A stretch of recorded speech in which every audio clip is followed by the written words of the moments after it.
국제예수전도단 YYM. 여러분은 이 단체에 대해 얼마나 알고 계신가요? 오늘은 그냥 겉핥기식으로 알아보는 게 아니라 YYM을 움직이는 그 핵심 DNA가 대체 뭔지 저랑 같이 한번 깊숙이 파헤쳐 보겠습니다. 자, 이 질문부터 시작해 볼까요? YYM 하면 보통 어떤 이미지가 떠오르세요? 아마 많은 분들이 딱 이렇게 생각하실 거예요. 네, 맞아요. 하나님의 음성을 듣는다. 이거 YYM의 굉장히 중요한 특징 중 하나죠. 근데 문제는 많은 경우에 이게 YYM에 대한 거의 유일한 인상으로 남아버린다는 거예요. 사실 음성을 듣는 것은 뭐랄까 결과물에 더 가까워요. 그 행동이 도대체 어디서부터 나오는지를 알려면 그들의 정체성을 이루는 이 근본적인 구조를 들여다봐야만 합니다. YOM을 이해하는 핵심 열쇠가 바로 여기 있습니다. 신념의 나무라는 건데요. 이 틀을 통해서 그들의 모든 생각과 행동이 어디서부터 시작되는지 한눈에 볼 수 있습니다. 자, 이 구조를 한번 보세요. 모든 건 성경적 세계관이라는 뿌리에서 시작돼요. 이 뿌리가 6가지 핵심 신념이라는 아주 튼튼한 줄기를 만들고요. 이 줄기에서 다시 18가지 핵심 가치라는 가지들이 쫙 뻗어나갑니다. 그리고 마침내 이 모든 게 결정과 행동이라는 열매로 맺히는 거죠. 흐름이 정말 명확하지 않나요?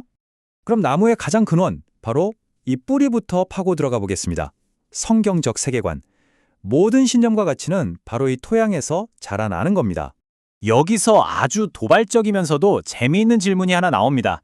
죽은 사람을 살리는 일이랑 설거지하는 일, 둘 중에 어떤 게 더 영적인 일일까요? 보통은 당연히 죽은 사람 살리는 거라고 생각하겠죠? 그런데 성경적 세계관의 대답은 조금 다릅니다. 바로 이거예요. 하나님이 나에게 하라고 명하신 일이라면 그게 설거지든 뭐든 그 일이 가장 거룩하고 영적인 일이 된다는 거죠.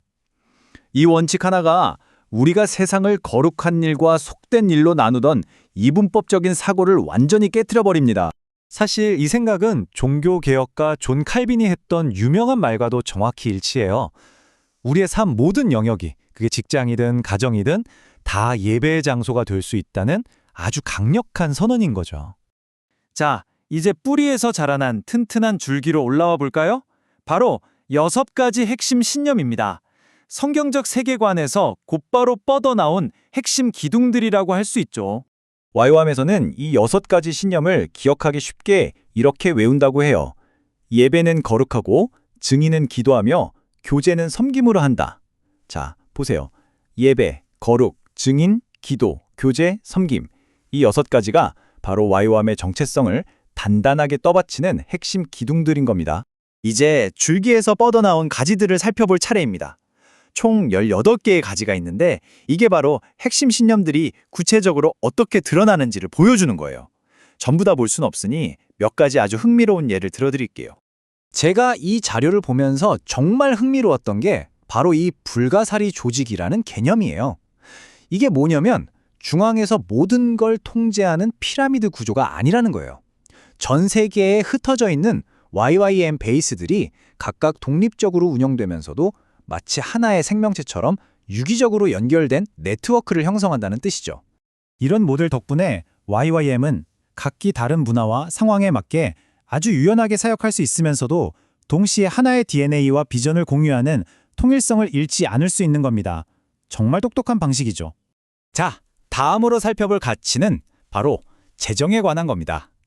YYM은 재정적인 필요를 사람이나 기관이 아니라 하나님께 의존하고 신뢰하는 걸 아주 중요한 핵심 가치로 삼고 있어요. 이 고백을 보면 재정에 대한 의존이 단순히 돈 문제만은 아니라는 걸 알 수 있죠. 이건 선교지로 떠나는 사람과 기도와 후원으로 보내는 사람 사이의 깊고 영적인 파트너십에 관한 이야기예요. 우리가 누군가를 위해 기도하기 시작하는 그 순간 우리 모두는 이미 선교에 동참하고 있는 겁니다. 자, 드디어 나무의 맨 꼭대기 열매로 돌아왔습니다. 바로 하나님의 음성을 듣는 것. 이제 이 열매가 그냥 뚝 떨어진 게 아니라 이 신념의 나무 전체 구조 속에서 어떻게 자연스럽게 맺히게 되는지 이해가 되시죠? 자료에 나오는 실제 있었던 일화인데요. 수천 명에 달하는 단기 사역자들을 위한 보험 문제를 두고 이사회가 회의를 하는데 의견이 정확히 반으로 갈려서 아무 결정도 못 내리고 있었던 거예요. 바로 이 질문 하나가 모든 걸 바꿨습니다. 인간적인 논리, 합리적인 계산에서 벗어나서 이 조직의 가장 근본적인 가치, 즉 하나님의 인도하심을 구하는 것으로 돌아간 결정적인 순간이었죠. 여기서 정말 중요한 점이 있어요. 하나님의 음성을 듣는 것이 결코 그냥 내 마음대로 주관적으로 하는 과정이 아니라는 겁니다.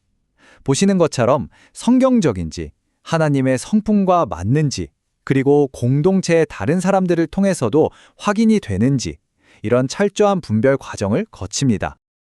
그리고 가장 핵심적인 포인트는 바로 이겁니다. 음성을 듣는 행위의 최종 목적은 어떤 문제에 대한 정답을 얻는 것, 그 이상이라는 거예요.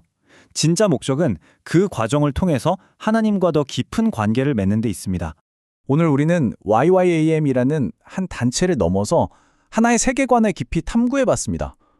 그렇다면 이 모든 것들이 궁극적으로 어디를 향하는지 그거 살펴보면서 마무리하려고 합니다. YM의 가치관에 큰 영향을 준 사상가 데로 밀러의 이 말은 정말 큰 울림을 줍니다. 그리고 이건 우리 모두에게 던져진 질문이기도 하죠.